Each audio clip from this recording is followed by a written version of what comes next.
Hey guys, this is Captain Jim Britton with Salty Tails Fishing Charters. I'm here with Captain Tim Jarvis from 3 Lagoon Fishing Charters. We want to talk to you a little bit today about the upcoming tournament on Saturday. So we're targeting redfish and black drum. And this is how we would go about it that day. All right, with the tournament Saturday, the tide would be going out at Bing's Landing. Low tide will be around 11:30. Switching from black drum to redfish, we're going to have that low tide in the middle of the day. The sun's going to come out in the middle of the day, so that'll probably be the best time to get up on the flats. It'll be the warmest water of the day, so the fish should be more active in the middle of the day on the flats. And I would either get some mullet, maybe some crab, and chunk them up around the oyster bars, maybe grass edges and sit and wait.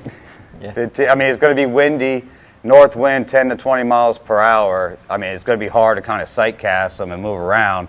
So I would set up, if you know where there's a group of fish or you know where some are hanging out around an oyster bar with a deeper trough around it or something, I would soak either mullet or crab there.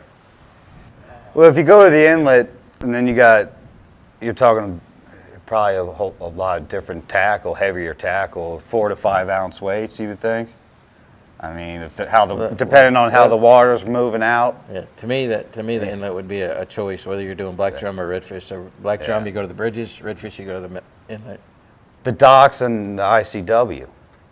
You know, I mean, but north wind 10 to 20 miles per hour is going to be tough to fish those docks. So, I would, if you wanted to fish docks, I would go in the C-section canals. Yeah, we didn't talk about the canals, though. Yeah. Yeah, and like you said, you're going to catch a lot of sheep's head. Mm-hmm. But there are black drum and redfish in there, so gets you out of the wind. But you have to keep moving and keep. And what I do is I fish the front of the dock in the deeper water, right in front of the post. Just keep, either with I like to use a crusher jig with a fiddler crab or a sand flea or a shrimp, or I'll use a 2-aught circle hook.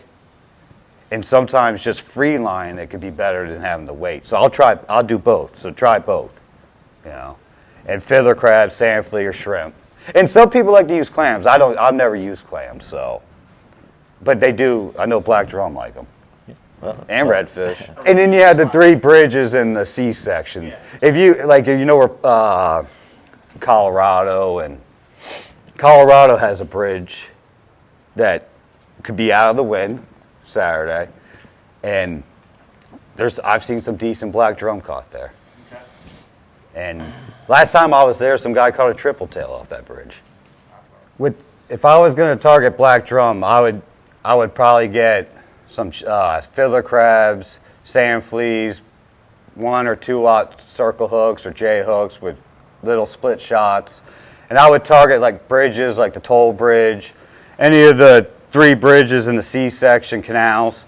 You may have to weed through some sheephead, but the black drum will be in the same area. And you can also catch some redfish too around the docks and stuff. But if you want a big black drum, I suggest the toll bridge. Probably be easier to fish the bridges when the tide is a little bit slower. So start looking at, we got low tide around 11:30 at the bridge. It's probably a little bit later. So plan on being there 11:15 to 12:30, maybe even a little bit earlier. But if you're going to be there at other times than that, you're going to need a little bit more weight than the split shot. So go with a knocker rig or something. With the weather conditions we're going to have that day, it's going to be very important to fish areas that you're comfortable with. You're not going to see fish moving around. You're not going to see bait moving around. The best thing to do, go to the areas you like, be patient with it, and hope for the best.